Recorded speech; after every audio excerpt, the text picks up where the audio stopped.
¿Y esto qué es? The Joy of Creation. ¿En qué afecta la cronología de FNAF esto? Buah, creo que hay solo una forma de saberlo. Vamos a ver.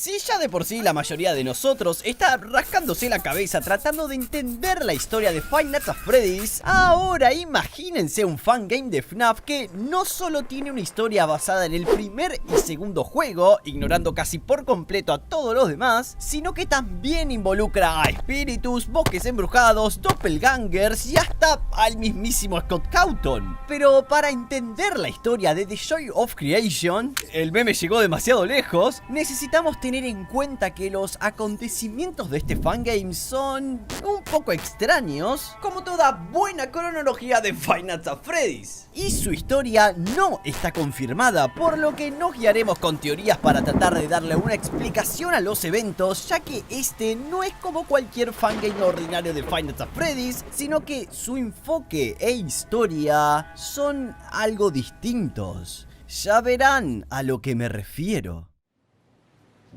Nuestra historia comienza siendo narrada varios años en el futuro, en lo que suponemos es 2046, a través de los ojos de un personaje muy importante al cual conoceremos como Nick. Nick nos explica que 30 años atrás, específicamente una noche del 8 de agosto del 2016, y guárdense esta fecha en la cabeza porque será muy importante, tuvo lugar un suceso que le impactó de niño y que cambió su vida y la de su familia para siempre. Resulta que, cuando apenas era un nene, su casa había sufrido un terrible incendio en el que, aunque nadie de su familia resultó herido, sus vidas cambiaron por siempre. Pasaron los años y alguien llamado Tobias le dice a Nick que logró terminar de reconstruir la casa que alguna vez fue su hogar. Sin embargo, como era evidente, algunas cosas como los muebles o las fotos de su familia ya no estaban más, pero a él le bastaba con ver de vuelta y en perfecto estado la casa donde vivió tantos momentos de niño. Para ponerlos un poco más en contexto, la casa de Nick era una que se encontraba afuera del bosque, rodeada de naturaleza y sobre todo de muchísimos árboles.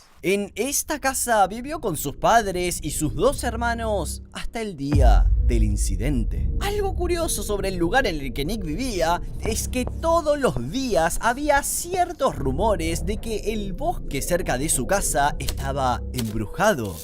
Esto debido a que ciertos lugareños decían que vivían seres que se escondían dentro de la densidad de los árboles y parecían doppelgangers de personas o entes que nunca estuvieron ahí. Por si se lo olvidaron, un doppelganger es el doble de una persona, pero en su versión malvada. Y por supuesto, las leyendas dicen que si un día te encontrás con el tuyo, bueno, empezá a correr muy rápido porque normalmente no viví para contarlo. El problema es que Nick no recuerda muy bien los sucesos debido a que solo era un niño pequeño y nos deja la tarea a nosotros de que investiguemos y saquemos nuestras propias conclusiones en base a sus memorias, terminando su llegada a la casa con una frase muy peculiar.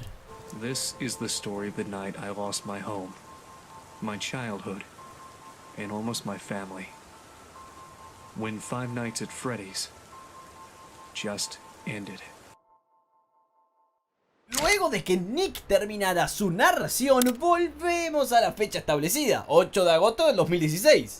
Espero que nadie tenga Alzheimer de acá. La noche en la que la casa de Nick se incendió y estaremos en los zapatos de toda la familia tratando de entender qué sucedió exactamente y cómo terminó quemándose todo su hogar. Los padres de Nick encuentran que un hombre muy maltratado físicamente había irrumpido en su casa durante la noche. Por supuesto que esto despierta un sentimiento de alarma en ellos, pero en lugar de echarlo a patadas o llamar a la policía, deciden hablar con él para intentar ayudarlo y permitirle quedarse, ya que el hombre, que está tirado en el suelo muy mal herido y con ropas en un pésimo estado, como si hubiera recibido quemaduras, parecía tener amnesia memoria, no podía recordar bien las cosas y estaba muy confundido. Bastante preocupados, los padres de Nick deciden tenderle una mano al extraño, pero, no sin antes preguntarle su nombre. A lo que este responde con el nombre de Michael, en un esfuerzo por tratar de recuperar su memoria y de saber qué le sucedió exactamente en el bosque y qué hacía tan tarde en, bueno, una casa que no era de él. Cuando los dos padres hablan con Michael, el pequeño Nick se entromete en la conversación, resaltando el hecho de que la voz de su padre y la de Michael eran muy parecidas. Conforme avanza la historia y empieza el juego, este nos ubica en el papel de Nick, quien era un niño pequeño que incluso todavía dormía en una cuna, siendo aquí donde las pesadillas empezarían a salir. Para suerte del pequeño, en la noche, Michael le deja una grabación explicándole que unos monstruos aterradores vendrán por él, pero que sí tiene una forma de luchar contra ellos, aprovechando algunas cosas a su disposición para defenderse, como lo es cerrando las persianas, hacerse el dormido o encender y apagar la lámpara de noche que tiene en su habitación. Los monstruos en cuestión ya todos los conocemos, eran Freddy, Bonnie, Chica y Foxy, pero en lugar de ser las versiones que todos ya conocemos, estas estaban mucho más destruidas, con partes faltantes, ojos completamente vacíos y con un detalle importantísimo que les da el nombre de Ignited Animatronics. Por lo que estos animatrónicos no solamente eran espeluznantes por su aspecto demacrado, sino que ahora además estaban quemados, como si hubieran salido de una hoguera. De cualquier forma, el chico logra sobrevivir a los monstruos animatrónicos siguiendo las instrucciones que Michael le dio. Pero mientras todo esto ocurría, a la par, los padres de Nick discuten en la sala sobre el extraño que está metido en su casa en estos instantes, durmiendo cerca de sus hijos. Hablan un poco más sobre si fue una buena elección y toman la decisión de quedarse despiertos toda la noche para echarle un ojo a los niños y al extraño en caso de que algo pase. Es acá donde se nos revela tanto el nombre de la madre de Nick, que se llama Val, como el de su padre, llamado Scott. Val y Scott están demasiado preocupados por sus hijos, pero creen que quizás en algún lugar recóndito de su mente no fue tan mala decisión dejar dormir a un extraño con sus hijos. Es una opinión bastante polémica si me lo preguntan, pero según ellos, el hombre ni siquiera podía recordar bien su propio nombre, tenía la ropa, la cara y el cuerpo en tan mal estado que es por eso que estos dos padres le dan asilo al extraño, al menos por esa noche. Pero Scott seguía muy preocupado por el estado de sus tres hijos, Anthony, Sam y Nick, por lo que decide salir corriendo en búsqueda de sus niños para ir a ver si estaban bien y dejando sola a Val en el living. Y creo que no tengo que decirles qué pasa para que sepan lo que va a suceder a continuación con Val. Pero fuera de eso, lo más importante es que resaltemos el nombre de los padres de Nick, Val y Scott Cawthon, el mismísimo creador de la franquicia de Five Nights at Freddy's. ¿Qué hace él acá, metido en todo este caos? Es entonces cuando entendemos que el juego nos pone en el papel de la familia de Scott afrontando estos tenebrosos monstruos que acechan su casa mientras son guiados por Michael, confirmándonos entre otras cosas que en este título Scott Cawthon existe y es el desarrollador de videojuegos que creó la franquicia de Five Nights at Freddy's, lo que explicaría el por qué Nick tiene un póster de Five Nights at Freddy's en su habitación y el por qué Michael conoce tanto el nombre como las apariencias de los animatrónicos que irán a acosar a la familia Cawthon. Algo importante de este juego es que cuando completamos diferentes segmentos de la historia, como el de Nick o el de Val, se van revelando recortes de periódicos que revelan algunos datos interesantes, como este de acá, que cuenta sobre el éxito de Scott y el segundo aniversario de Five Nights at Freddy's, o como estos de acá también, que reportan cosas sobre el supuesto bosque embrujado cerca de donde vivía la familia Cawthon. Mientras todo esto pasa, la madre de Nick, Val, se queda sola en la sala y ahora es el turno de ella de enfrentar a los monstruos que atacaron a su hija anteriormente. Pero antes de eso, ella recibe una llamada de Michael advirtiéndole que los animatrónicos irán a atacarla a ella y que está en grave peligro. Michael le explica la manera de evitar a los animatrónicos, que es quedándose fuera de su vista para engañarlos y estos irán a otro lugar. Sin embargo, en la explicación, Michael le pregunta dónde es que está su esposo, a lo que Val responde que no está con ella y que fue a ver a sus hijos, haciendo que Michael diga que lo irá a rescatar, escapándosele el pequeño detalle de que Scott jamás le dio su nombre a Michael. Val se extraña porque estuvo justamente en ese mismo momento donde lo conocieron y le tendieron la mano, y muy asustada le pregunta que... How do you know my husband's name? Michael jamás responde y cuelga la llamada.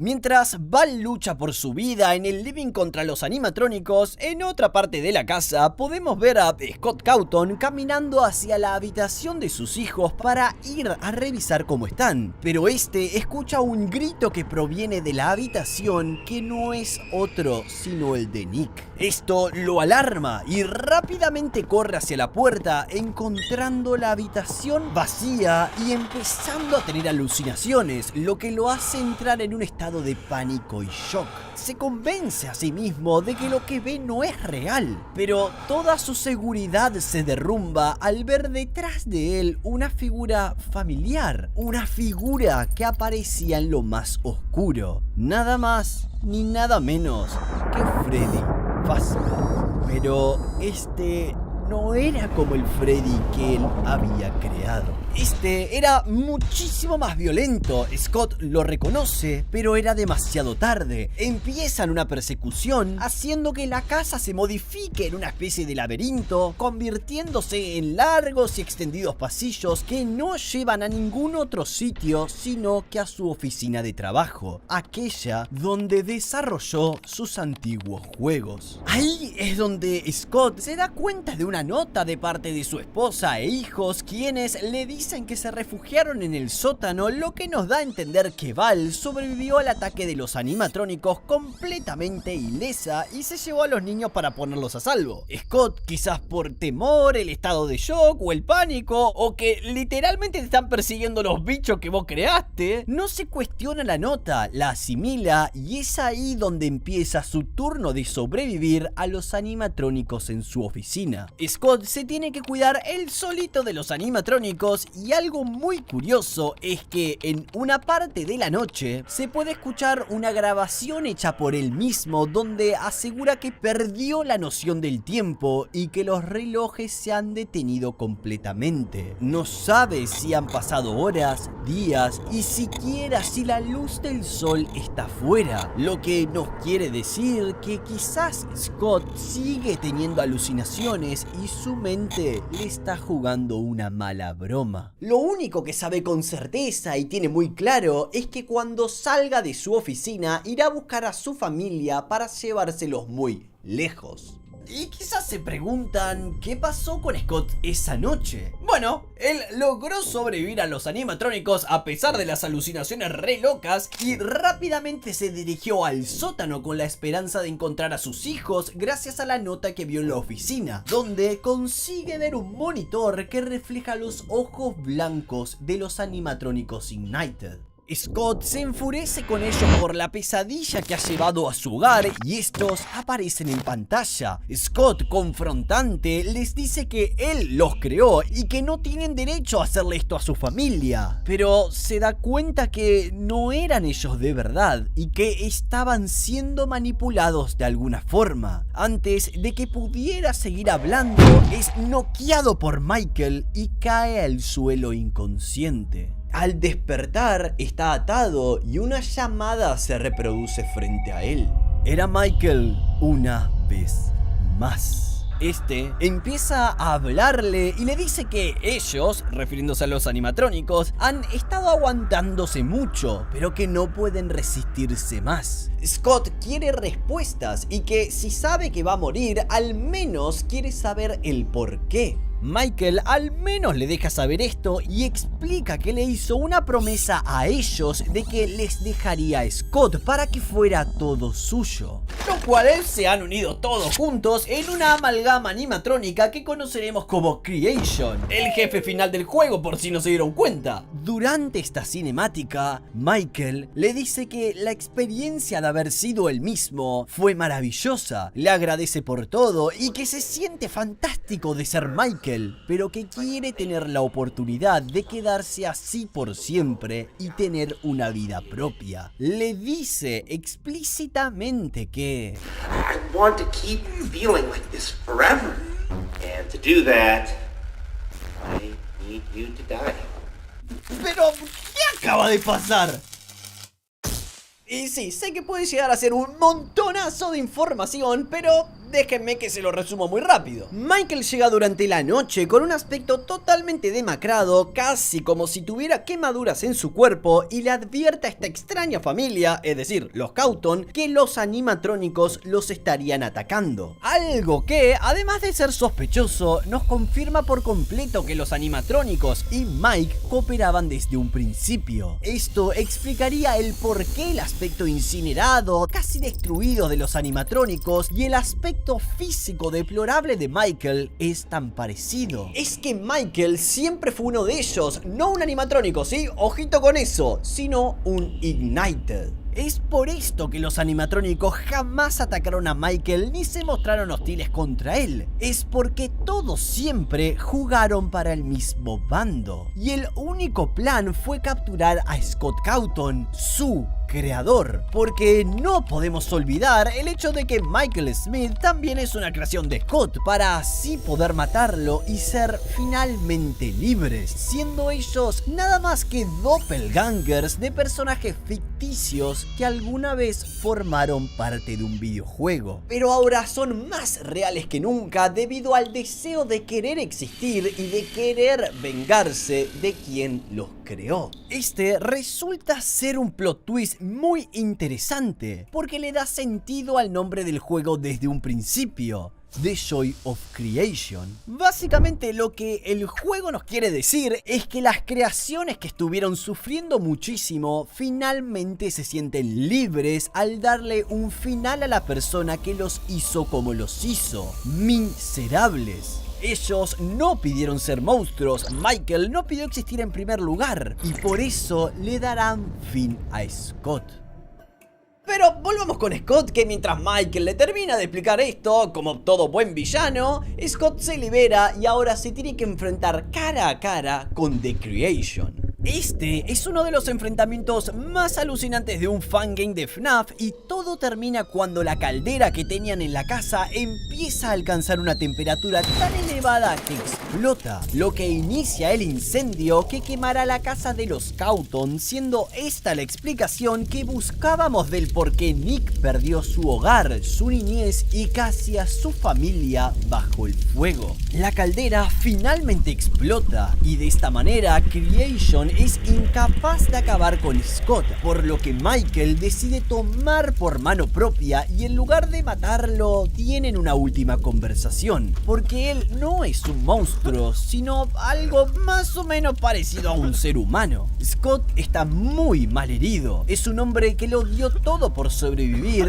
y ahora está tendido en el suelo. Con sus últimas fuerzas lo mira y absorbe su cuerpo, convirtiéndose él en Scott Cawthon. Eso fue demasiado. Después de los sucesos principales, el juego termina con una cinemática donde vemos la casa arder bajo el fuego y su familia completa está a salvo fuera de la casa. Parece ser que Val y sus hijos decidieron escapar y nunca fueron al sótano como creyó Scott, ya que la nota fue una mera invención de Mike, quien sale de la casa casi ileso y se reúne con su familia. Solo que entre nosotros los que estamos viendo esto, ya sabemos que aquel no es Scott. Mientras ellos están preocupados, le pregunta si está bien, qué sucederá con la casa quemada y sobre todo por el paradero de Mike. Pero Scott responde solamente con esta frase: ¿están seguros ahora?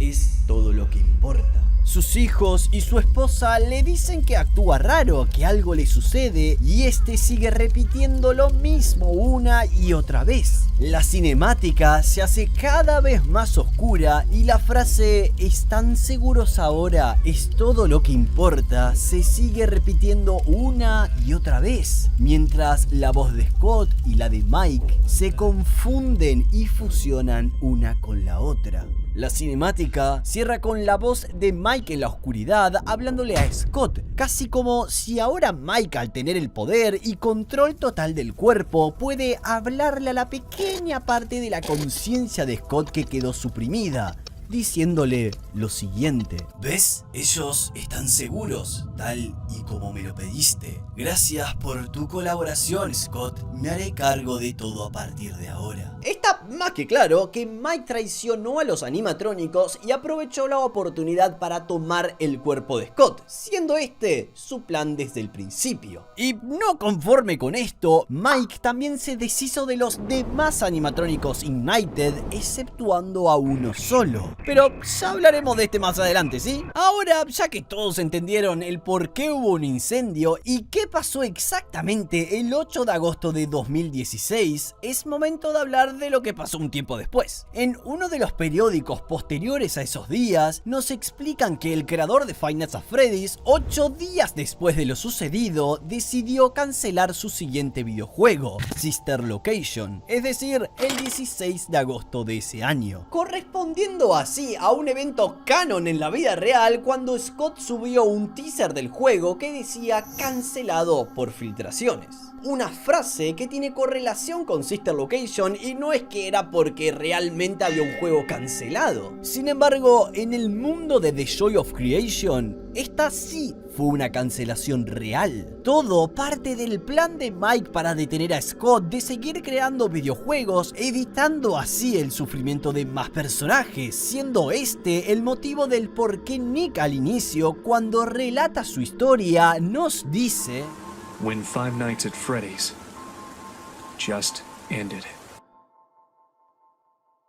Definitivamente el sufrimiento de los Cauton está muy lejos de terminar. En otro periódico secreto podemos ver una nota y un dibujo de un animatrónico, la cual dice: vuelve con nosotros Nick. Esto explicaría el por qué al inicio del juego Nick decide volver a la casa que se incendió cuando era pequeño 30 años después. Había algo o alguien llamándolo. Algo que no les conté, y es porque no se profundiza en nada, es la aparición de Ignited Golden Freddy. Este es el único animatrónico del que Mike no se pudo deshacer, ya que, como todos sabemos, este actúa siempre por cuenta propia. Es bastante probable, subrayo esa palabra, que Ignited Golden Freddy haya llamado a Nick de nuevo para terminar con el trabajo, y esto lo sabemos debido a un corte del periódico que dice lo siguiente: hombre fue encontrado muerto por circunstancias misteriosas en una casa recién construida cerca del bosque. Y en otra cinemática secreta podemos ver el teléfono que cargaba Nick en el inicio tirado en el suelo recibiendo llamadas de Tobias una y otra vez sin recibir ninguna respuesta. Lo que confirma que Ignited Golden Freddy asesinó a Nick en su antiguo hogar. Quizás por venganza o quizás por el simple hecho de asesinar. Lo que sí sabemos con certeza es que The Joy of Creation es una de las historias de FNAF más interesantes, oscuras y que profundiza bastante la relación entre el creador y sus creaciones, poniéndonos en los zapatos de la familia de Scott y haciéndonos ver en carne propia lo que pasaría si algún día tus creaciones se revelaran ante ti. Podrían dormir tranquilos si alguna vez eso pasa. Piénsenlo un poco y mientras tanto, yo soy Jota y nos vemos la semana que viene.